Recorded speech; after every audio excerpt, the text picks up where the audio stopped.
Hello, everyone. So thank you for joining to this webinar. We have a lot of great stuff to show. My name is Michel. I'm the VP of Product at Preview 3D, and I'm joined with my colleague Philippe, who's our product manager. And we have some great stuff to show you today. Again, any of our webinars, if you've been here before, these are meant to be interactive. We want you to ask questions away. Ask even the hard questions. We're very candid about stuff, and we like to listen to feedback, and so we can do that. Special mention to some of our competitors that have signed up in mass into this webinar. So thank you for joining us. I guess that what we're doing is interesting to you guys as well, but we'll definitely focus on our customers as much as we can, of course, because this is exciting stuff. Great. So Phil, how's your audio? Is all working fine? Can you? Yeah, sure. Hi, everyone. Yeah. Yeah, Excellent. some exciting stuff to show today. Yeah, we've been very busy for the past several months, and what's really cool, like like when with your kids, when you have like the advent calendar for Christmas, like every day there's a bit of a candy that you open up. Well, you can think of this as one of many surprises we'll have every month for the next several months. We have a lot of things we're building to the product. We're doing a lot of transformation to the products, or the way we're doing our business, and it's exciting. And the feedback we've been getting so far is very, it's amazing. So hopefully we can capture that today as well. Okay, so today we're going to talk about a part of our product that used to be the web part of our Preview 3D solution, now called RealityPlatform. So why are we changing the name? Well, you got a lot of feedbacks from customers that they were like, looking for a better place to manage their point cloud data. Of course, we're known for our 3D meshes and our design engineering tools, but we're getting more and more people saying, hey, you know what, we don't like the tool we use right now to manage our point cloud. Why don't you just support point cloud, the hosting and viewing and all that stuff, so we can just use Preview 3D instead of using these other tools that we don't find as innovative or as powerful as yours. And we say, yeah, well, let's look into that. And we decided to really revamp the platform, hence the name RealityPlatform, to become this centralized place for all your reality capture data. And what's interesting, and there's a bit of a surprise at the end of the webinar that we'll start showing some of the ramification of this, but really we want to become this central place where, of course, we want to help our customers, but we want to create a larger ecosystem. And so that's definitely something that I'm personally very proud of. I'm always very fond of creating ecosystems. So some of you might know, but I'm one of the cool creators of the FBX file format that's widely used in a lot of industries. That's something that I created with my first company 25 years ago. And we're sort of taking a bit of that page here in how we want to deal with reality capture. More on that as we do this webinar and other webinars, but just that's a bit of a sneak peek on something we're working on. So having said that, I guess nothing better than having some visuals. So Phil, are you ready to share your screen? Yeah, sure. And there we go. Yeah. So a lot of revamp we've done. So obviously from the UI, you'll see a lot of changes in what we're doing, but there's a massive amount of work we've done in the back end. And really this is going to be the next placeholder for us on our next gen digital twin solution, right? So we're building a lot of stuff. Again, I'm not going to give you all the surprises today, but really this is a whole new foundation that we've rebuilt from the ground up over the past several months. So the team did an amazing job in a very short time frame to create something that has all the foundational aspect that we want in where we're going. And so this is the first of many. And again, like I said before, think of this as the advent calendar. So this is the first day, the first piece of candy you're opening up in your calendar. And every month we'll have more and more cool stuff to show you. So one first thing you might notice is that we've added this notion of sites. Before you had an environment where you had the projects and your meshes, but now you have really this ability to have all your sites managed.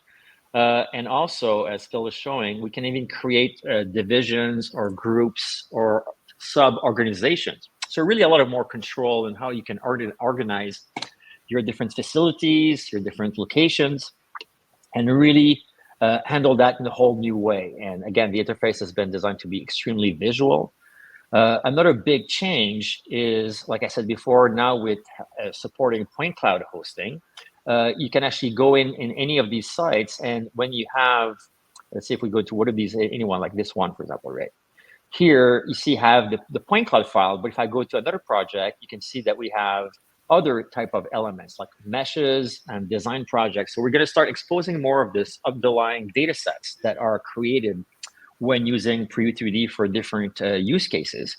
And so that gives a lot more control to your companies and your employees, but also makes it a lot easier to share any information. So here, for example, if I want to share a point cloud or a mesh or a design project, it becomes a lot easier to do this kind of sharing. So here, and one thing, I think one thing that is powerful is that every components can be shared. So it can be like either an element like the point cloud can be shared, but also like if you go back at the site, you can also share the sites, and you can also share the divisions. So every components can be shared and give access to what's it content. So it's really powerful. And the fact that we have now divisions, it's super flexible for larger organization as well, because they can split their kind of subscription into different components, and make sure like people not necessarily see each other's as well. So the fact that you have the divisions like restrain the users within that division.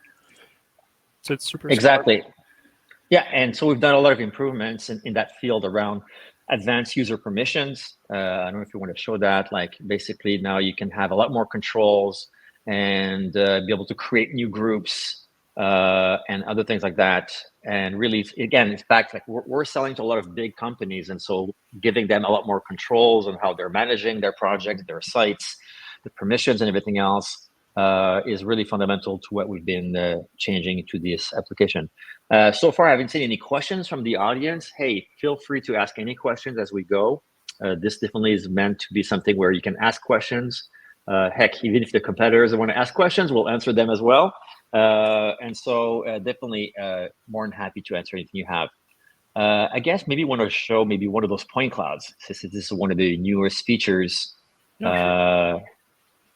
Actually, I will grab this one because it's one of the BIM stream, one of our partner. Yeah. So I will just jump inside that point cloud. So now we, like you mentioned, we have our own point cloud viewer built inside the application.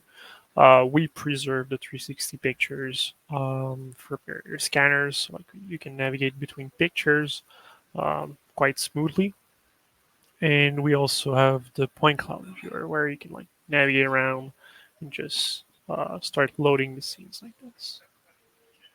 Yeah, one thing that we've done that is important is that we worked a lot to, historically we had our meshes that had this dynamic level of detail system, and we built something similar for point clouds and other type of elements. And there's more interesting features coming in the next few months around that, but really it's how to make this efficient and optimal. This is very quick and efficient. We've tested this on different type of situation, and it's very streamlined, and the quality, the visual is really quite good to really assess the point cloud information. Yeah, exactly. On the left side panel, you will see all the stations that were captured. So if you have like, terrestrial scanners with multiple scans, you will see all of them over here. You can hide or show them. You can also see if it contains multiple stations, you will see them there. Down the road, being able to click and teleport towards one of the pictures, yeah, it will give you like a full overview of your scan data pretty quickly. Absolutely. And so one thing that is nice in here is that we wanted to make this experience as seamless as possible. And we'll talk about later on in this webinar about how we can service this data in different use cases. Of course, we are supporting, different exports. You can export like RCS files, or in the case of meshes, export OGC 3D tiles. But there's other things that we'll show you later in this webinar that drives new workflows that we're seeing will be really transformative for companies. Any questions? Like, this is a very quiet audience. I like people to come in and ask away some questions. Don't be shy. There's no bad question. Just hard answers sometimes. One Okay, question that so people may have is what's the maximum size that you can ingest in there? And the answer to that is the system is built to be super scalable because we have our own tiling system.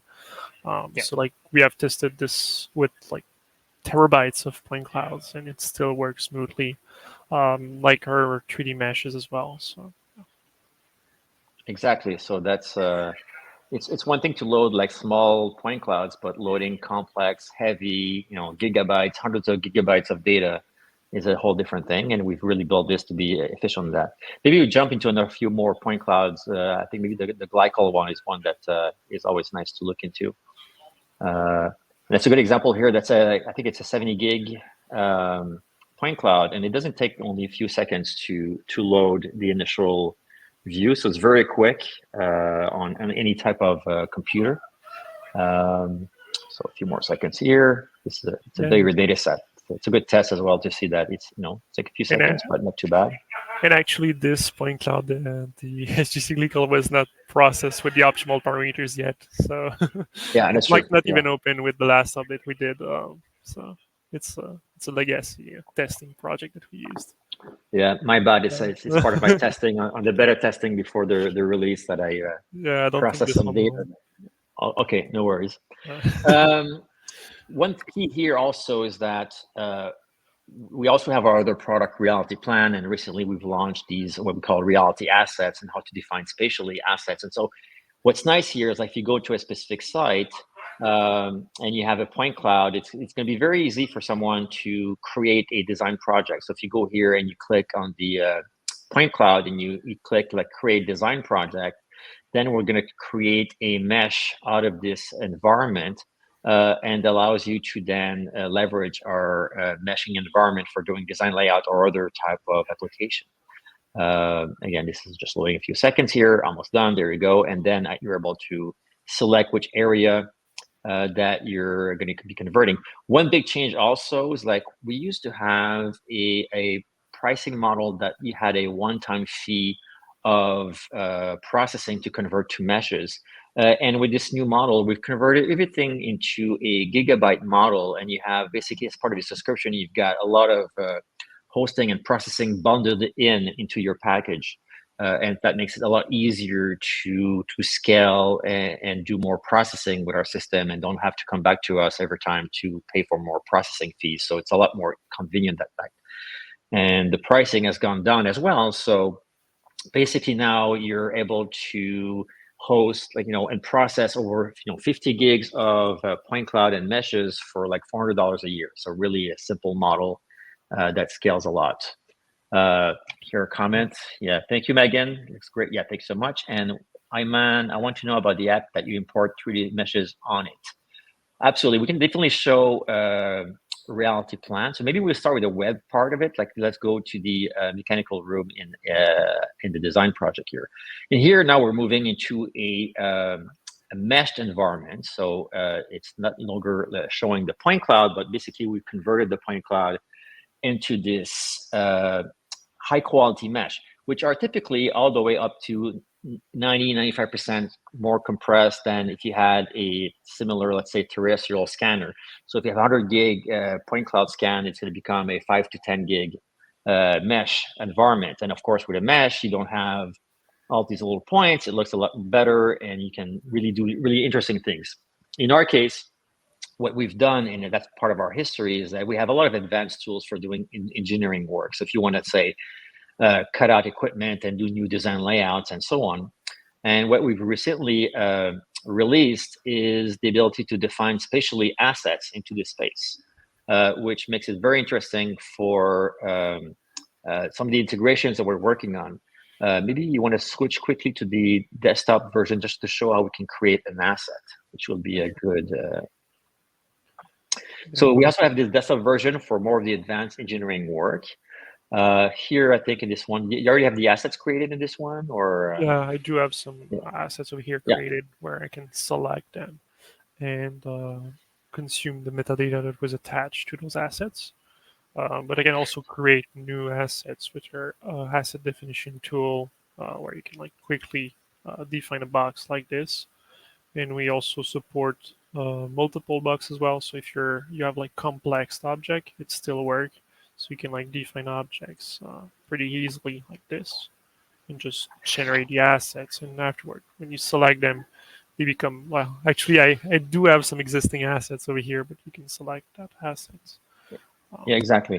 And that's really key because, in manufacturing specifically, assets are complex in shape. I know that you have one of those assets, which is the piping system here, right? So you can select this here. And that's a great example where we see a lot of customers that want to isolate specific equipment.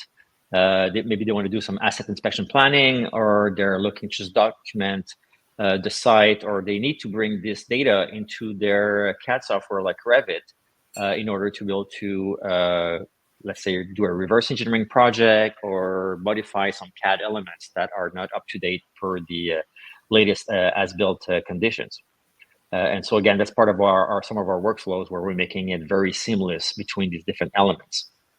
And with this new platform we're releasing, these assets will become, and very soon, searchable within the environment. So you're able to search assets across multiple sites. So if you have like different pipes and pumps that when you reuse or just reuse the assets for a design purpose, you're able to do that as well. So a lot of flexibility that's coming to the platform that is really opening up a lot more user workflows and possibilities.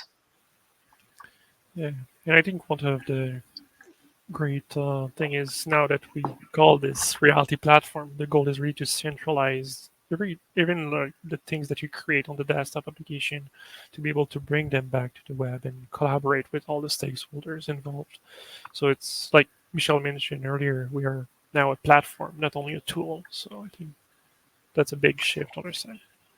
Exactly. It's and that's a lot of the underlying this nice little UI that you've seen on the Reality platform is really how to build something that is not only scalable but also dealing with the complexities of a full digital twin from a visual perspective, because digital twins change all the time. How do you keep them up to date? How do you maintain the information? How do you make sure that you have the single version of the truth? And so there's a lot of things that are coming into our system that will make that very easy and obvious for customers to explore those capabilities. And this was the first step in having this first major release of the Reality platform per se.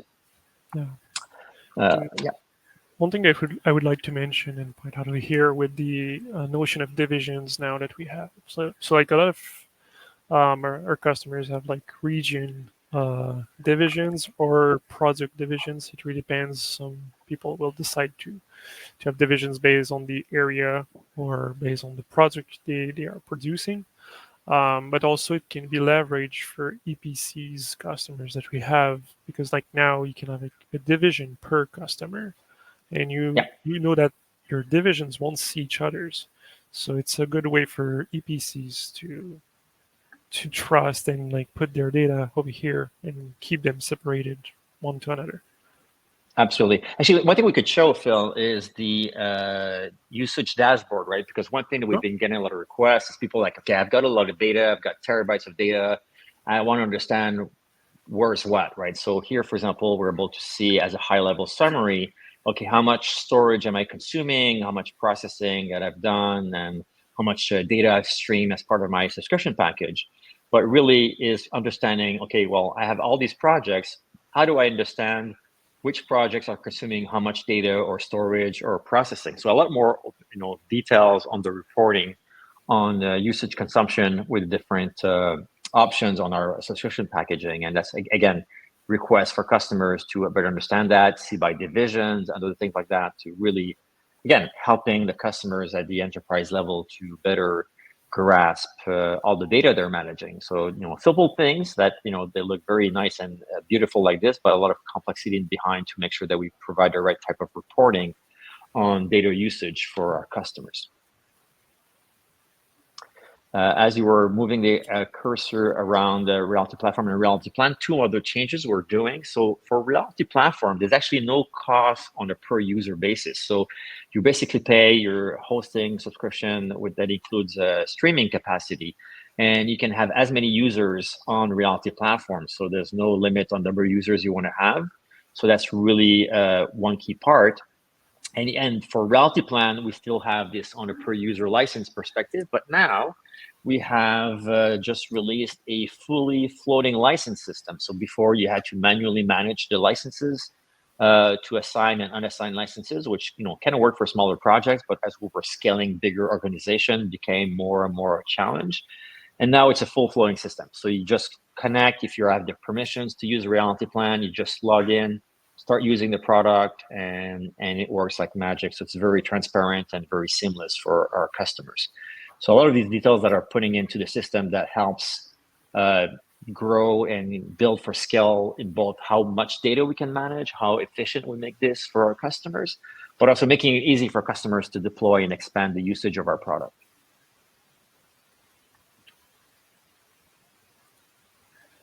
Is there any questions?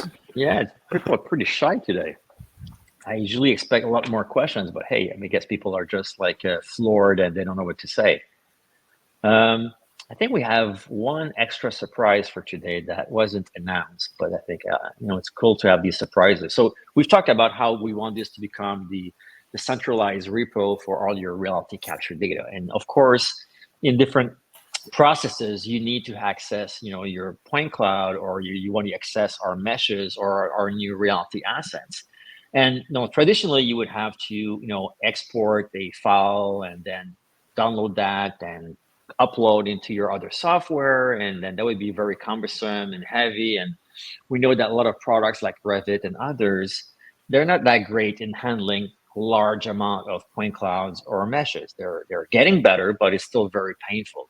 And so we really wanted to create something that is a lot more seamless between the RealityPlatform and Revit. So coming very soon, we have a product called Reality Connect for Revit, which is basically a plugin that will run inside of Revit that will connect to our solution and allow you to have a much more streamlined process of handling point cloud meshes and even get to our reality assets. Phil, by any chance, do you have that on your computer? Jeez. Yeah. Perfect timing. Yeah, I will just share my screen over here. Good. So the key here we wanted to do something really simple and powerful. And if you've anybody has dealt with loading point cloud into Revit, it's first it's very heavy. And yes, you can do clipping areas, but then you're stuck in a massive blob of information. So one of our focus is really how to deal with multiple level of details for both point cloud and meshes. So the plugin, basically here, let's start with working with some point cloud, and we can do the same thing for meshes. But basically, you're able to load a first low resolution version of this point cloud. So how quickly can you just load up a reference of your point cloud? Or if he's loud, okay, yeah, to connect. Yeah, sorry about that. I think I'm disconnected. It's a live presentation. Things happen. And so the idea is like you can launch first a very light version of the point cloud. So you don't have to wait minutes to load a very heavy point cloud and then, have to move around and figure out what's going on. So quickly loading up a first reference in low res. And then you can select different clipping areas and say, okay, I want this area in a more dense point cloud, or I want this other area in a denser point cloud version, and really control how you're going to be working into this environment. Okay, no, it's working. Excellent. Very established. And Iman here has a question. I'm curious about how many people working on the project like this. I'm guessing the question is like how many people can work on a project like this? Like right now, like if you have multiple people in Revit, if you have the licenses, you can have multiple people running in Revit using our solution. So that should not be an issue. Not sure about the timing question per se. Maybe you can extrapolate your question, then I can help me better answer you. Okay.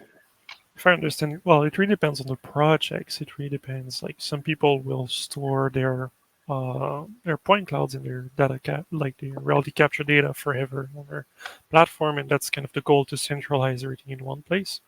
But some projects may extend for like 2 years, 1 year, 3 months. It really depends on the type of projects. Yeah.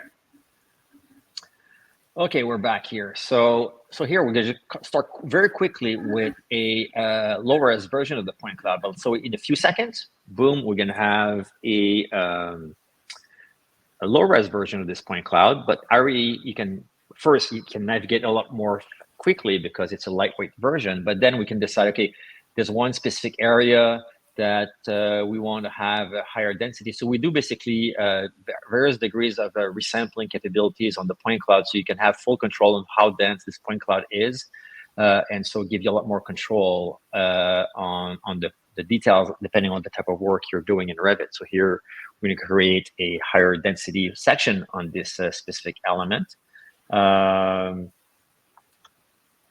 And so basically, we just use kind of the section box from Revit, and then we can crop the area that we would like a higher resolution.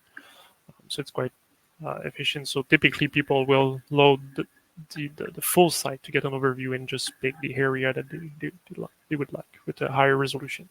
So this way Revits remain efficient on the user side. Exactly. And so here we're loading a much more higher density piece of it, so it takes the time just to transfer the data between our solution and Revit. But at least now you have control that you don't have to wait for the whole point cloud to load at this certain density. You can control which area you want to have in higher density. And what's really nice, like I said before, is that you can have multiple pieces of your point cloud now being built at different resolutions. So here we have a much denser part of the point cloud. If we bring back the rest of the model, you can see here that the rest of the point cloud is still accessible, but in a much lower resolution. And here, this specific area is much denser. And so depending what you're trying to do, let's say I want to redesign or I want to create a reverse engineer project here to remodel those assets that are within that specific part of the scan, then I can really increase the density. And we can do the same thing with our meshes, right? So that's definitely the nice thing about our solution is like now it supports point cloud and meshes, right? So you're not just linking point cloud, but you're also linking your meshes. But more than that, because there's always more extra, is that so we just showed you these asset definitions that we had into Reality Plan. And so how do we bring, let's say that I want to do a reverse engineer or remodel the piping that I had on my environment. So if you want to bring this piping into Revit, it's going to be very painful to select the required piping information. Here you're selecting a pump. Yeah. But then we should do the piping. Yeah, we should do the piping. Yeah, exactly. Then we should do the piping because it's a good example where it's when you have complex shape and you want to bring like this complex system of piping into Revit as a point cloud or as a mesh, it's going to be very difficult to create the right clipping area, especially if the assets are in odd shapes. So all the assets, the reality assets you've created in Reality Plan can now be imported. So for example, here I'm basically selecting that one pump and say, let's bring this into a high resolution mesh. And automatically, this pump will become visible into Revit. So you can even now select assets at the asset level, the components you want to bring into Revit without having to do a file export in whatever file format and bringing in and dealing with whatever other issues. This is very seamless. Can you bring also the bronze piping as well into the environment? Yeah, the rest of the point cloud? Or just the bronze piping system, right? Oh yeah, sure. Because it's a good example where bringing this typically would be very painful. And here we're going to bring in this mesh environment, and it's a complex system, right? So it's not just like a simple rectangle selection. This is a complex. So it's this one over here. Yeah, exactly. It's this the line that I was showing earlier. Yeah, exactly. So that's pretty complex, right? So if you want to remodel this, like you would have otherwise to bring in all the point cloud around it and so on. Really, what you want is to bring in just that one specific asset. Are we still in the small bug on the running this live or? I think it's fine. It's just it's fine. maybe the progress bar is not as It's my bad. Like, yeah, it's my bad. Like I decided like last minute to show this as a surprise because we're not planning to show it just yet. But it just felt like it was a good timing. So we have the I think it's piping. just inside the family for now. It's piping. Okay. Like I have it over here. Exactly. So now we're just importing this piping, and now if I want to do a CAD model out of this, I only have to deal with that portion of the mesh or the point cloud instead of dealing with the whole overall point cloud. So you have a lot of control in selecting the clipping area in point cloud or mesh or reality assets, and really pick and choose what is needed for your engineering project right inside of Revit. So we feel that. So far, the feedback we've been getting for customers is very positive on this, and so and there's more of these things coming very soon in our plan, in our roadmap. Yeah. Any question from the audience? Yeah. Typically, like those point cloud can be quite heavy, so like moving them from a computer to another can be quite painful. So now that we can like stream that data with our platform, it's much more efficient. You don't have to. Yeah. Exactly. That's a really great point because if here it's very efficient. If you're even trying this in a traditional method and bring your CAD files and importing them in your Revit and doing a clipping area and all that stuff and having to play with different density resolutions for your meshes or point cloud to find the optimal area that will work in Revit, that would be so much harder than this. Like it would be insanely more amount of work just to get to the same point that we are here in just a few minutes.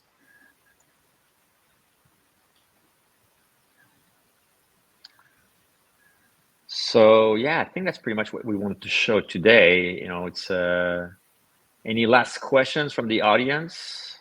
Anyone? We're always interested to hear you guys. Everybody's eating lunch today and very quiet, I guess.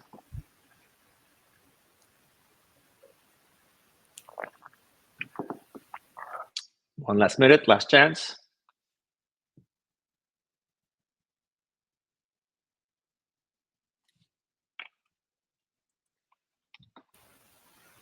So, well, I guess that's pretty much it for today. Hopefully you liked what you saw. If you're too shy to ask questions live, feel free to contact us. We have different channels through LinkedIn.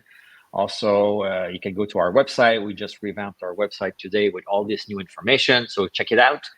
And until next time, Phil, thanks for your time today. It's been great to show all this stuff that we've been working hard together over the past several months. Want to take one last second to really thank the whole team at Preview 3D. We've done incredible work over the past 6 months in building all of these features. It's pretty exciting to bring this to market. And if you want to know more about this, you want to do a POC with us, let us know. We like to work with our customers from the earliest stages of your process. There's one last question from Patrick. Yes, the assets once inserted into Revit will persist in the Revit project. Indeed. So there's a cache there, but we also have a sync mechanism. If you want to push back any CAD element you're going into your Revit, will be pushed back as well if you want them to be bring back into Preview 3D. So a lot of things like that to simplify the whole workflow. Thanks, Patrick, for that. One last question before we adjourn for today's webinar. So thank you, everyone, and looking forward to the next installment of a webinar about our latest features. Thank you. Have a good day.